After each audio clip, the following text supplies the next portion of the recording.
Is that Vincent's favorite coffee? Yes, pinabili ko.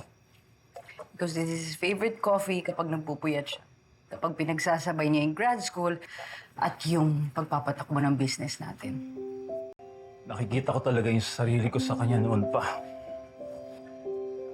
Focused and driven. Kaya sa tatlong anak mo, sa kanya ako pinaka-malapit. I still can't believe that he's gone. Salamat sa pagmamahal at pagtitiwala mo kay Vincent. And I never got to thank you for loving me and accepting me and my children as your own. Hey, I should be the one thanking you dahil tinanggap mo ako. Even though I'm impotent at hindi na tayo magkakaanak.